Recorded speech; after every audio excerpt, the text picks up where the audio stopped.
Hi guys, I'm just checking if everything's working fine or not.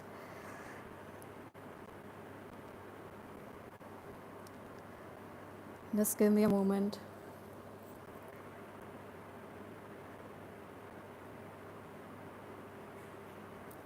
I wonder if the live is working because I don't see any notifications or anything as such showing up, or even the live showing up rather.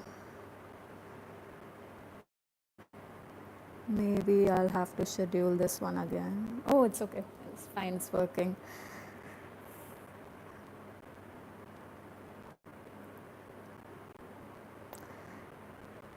So, hi guys. It's 1 minute. I'm sorry, we are 1 minute in to the live.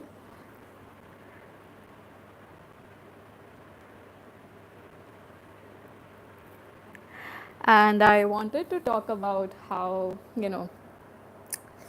we get back to square one in so many phases or different aspects of our lives, and it is just so painful. It is not so fun to go through the foundational work again, is it? And in fact, it doesn't even feel like a foundation, it feels like a crash and burn situation because you are hopeless after trying on something or venturing into something that you thought was supposed to work out, was supposed to work well, and and it did not, and so you're back to square one, back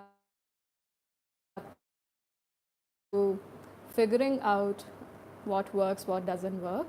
So this is just a mandala sketchbook that one of my dearest friends gifted me, and it's definitely very helpful. So because this is going to be a talk or monologue sort of a live, so I thought why not, you know, do some sketching or coloring rather while doing this.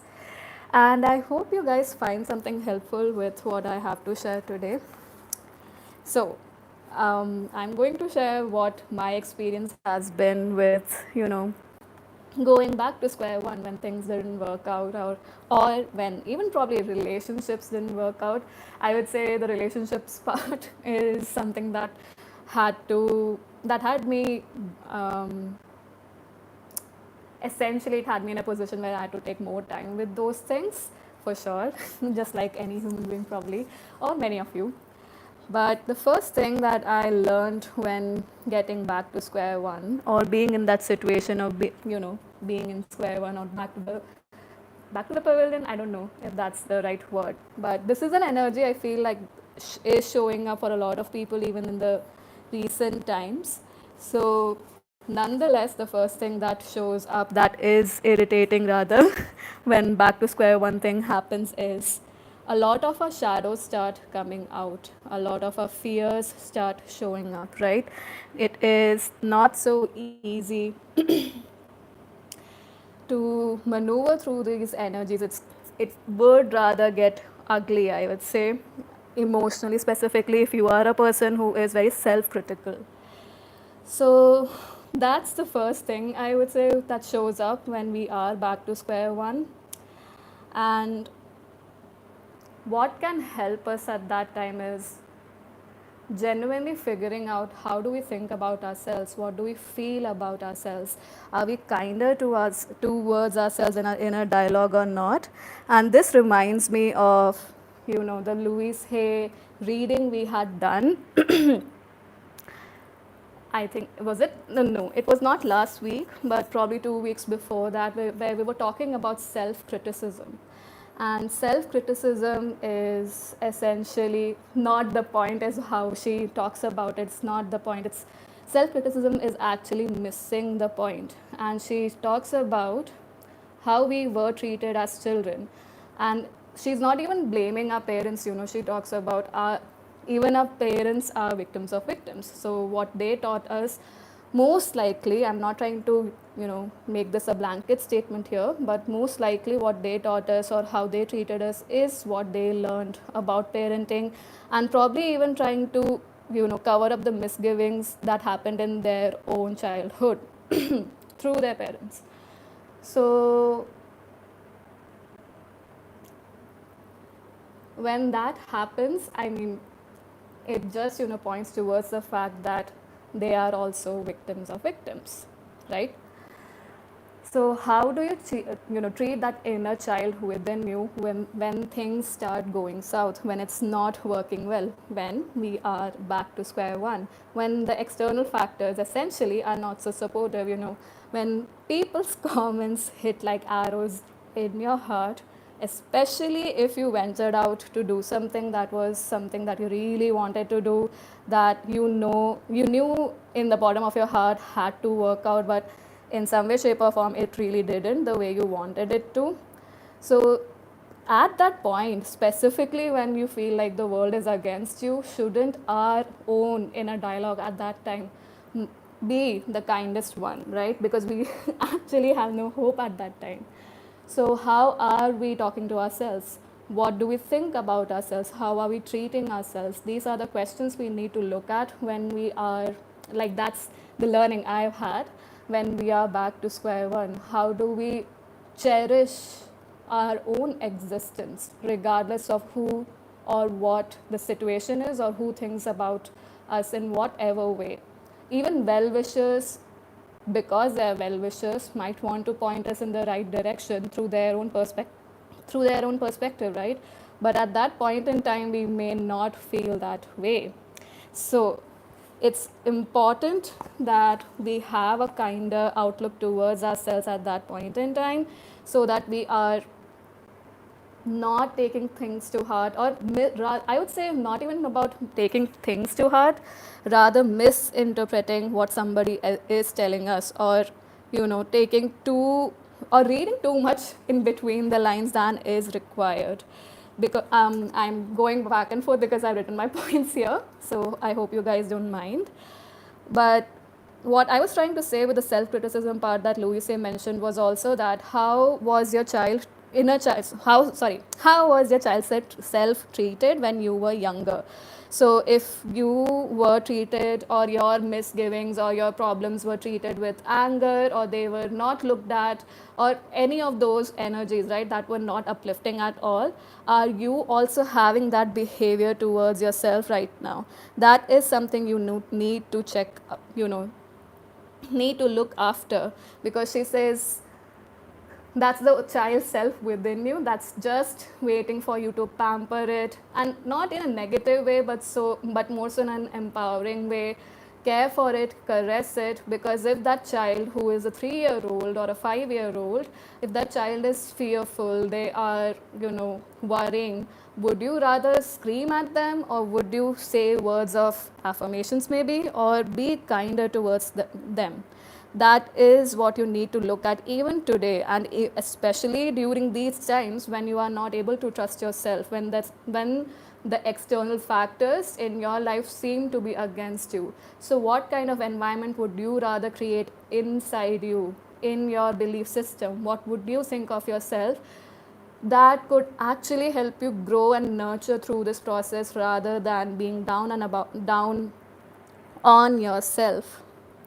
And another thing that really stood out to me as a lesson was, do things that you enjoy, because that is how you can reinsure this energy of, yes, life is beautiful, life is meaningful, there you are here to enjoy life in some way, shape, or form, and doesn't necessarily have to be on a grand scale. And by that, I don't mean that grand scale will never come, but it has to begin from something really small, so that, and something that's independent of external factors or external energies. So this could be as simple as excuse me, if you are somebody who likes to clean and organize things, in case some of you have OCD, because I feel like OCD is a common factor there for people to organize and clean things. Or it's just a person who likes those things. And I was getting reminded of even those ASMR videos, yes, but those videos that have a lot of symmetry in them. I am not able to remember what that was, but essentially it soothes your visual, I don't know, visual energies or it's soothing to see or look at things when they are aligned, For example, those sponge cakes or foam kind of thing and it's equally cut, that kind of a thing. So when these things happen, it's much more fun to see, or it's relaxing. It could be videos like that. But what I'm trying to say is do simple things in your everyday life that really makes you think life is worth living, life is joyful. There is so much more to incorporate in your daily life that could set you free, that could make you feel relaxed and at ease. That is a testament, rather, that you may not have to jump a lot of hoops to root happiness in your life. You can have it in simple ways, in beautiful ways, and in ways that's actually sustainable, that can be carried forward for a longer period of time, rather. So do things that you enjoy, and especially make it a point to do this analysis. The things that you do for joy, are they effective in resting periods, or okay, let me rephrase that. Are they effective restful periods rather than looking at some essentially TikTok videos, shorts, or what have you? Things that I heard this term from another YouTuber, and I think, yeah, it was Chloe Taylor. She is a phenomenal tarot reader, and I heard this in one of her podcasts, or maybe a YouTube video, sorry. Yeah, a YouTube video where she used the term, our dopamine is getting hijacked with short form content, right? So you need to do an honest analysis with yourself and with your habits as to which of these habits actually energize you, which of these desires or fun things rather that you would want to do, that you could do on a regular basis, which of these habits are actually energizing you rather than depriving you of life force, depriving you of energy. So make a note of these habits, make a commitment towards yourself to inculcate and research things that you really enjoy. Maybe some of you are very much interested in researching about turtles, some other form of animals, or some of you might be interested in rocks. So figure out what else can you learn about them, the origins of them, how or where they are placed in the world, what's their history. So that's giving you information, and it's giving you more interest within life itself, within your day-to-day life itself. Do those things rather than losing yourself in the social media ruckus that it is today. I'm not saying that social media is bad. Of course, it is one of the biggest gifts as well that we have in today's day and age, yet it is hijacking a lot of our time. So how can you be mindful with it? Or how can you be mindful with any and all habits that you inculcate for your own betterment? Especially make note of what habits can actually support your growth or empower you rather than disempower you. And the third point that I learned was commit to all of these things like your life depends on it. So there is, be your own accountability partner, and that's the toughest thing to do, honestly, and I realize it very well.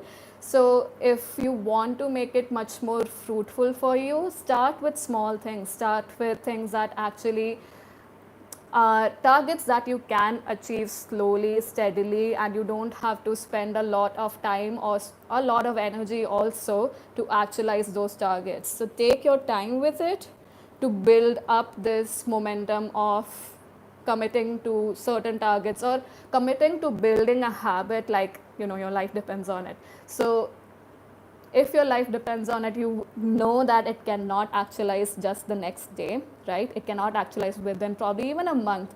It probably will take more time. It will probably take more practice from your side.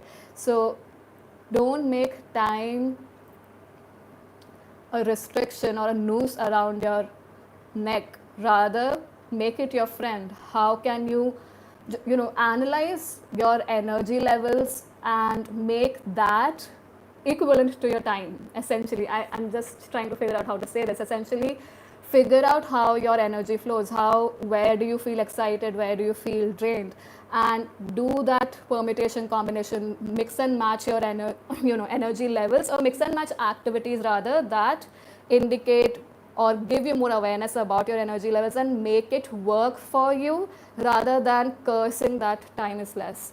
And that is going to help you a lot in committing to these small goals, or committing to a larger goal, and these small goals will help you reach that larger goal. And it's not easy. I can very well vouch for that, because I've experienced it too, for sure. But it is so rewarding. It is so liberating, because you're not restricted by, I would say, more than restricted, it's that Eight of Swords energy gets lifted off of you, where you are sabotaging yourself. You learn how to let go of that. You learn that it is possible to let go of that. It is possible to dissolve that mental cage and emerge out of it, regardless of if it happens quickly or even later in life. You start seeing results eventually, and especially when you track back your progress, rather, that's when you start realizing that, okay, wow, that's how far I've come, this is what I've changed. And this could be very simple habits, maybe it's triggers that you have overcome, maybe it's your patience level that has increased, maybe it's your resilience towards judgment that has increased, and it has made you more open in social settings, more open in sharing what you want to share with the world. Get out of your comfort zone one step at a time, because probably that's where your gift or the life that you want lies. And when I was thinking about all of these points, about going back to square one thing that came to my mind was, when these shadows come up, when I was talking about the first point, when we are back to square one and we feel that we feel like a failure, etc. At that point, remember this thing: if the world at that moment or at the moment is not giving you hope, be the one to give yourself hope. You are your biggest cheerleader, nobody else is.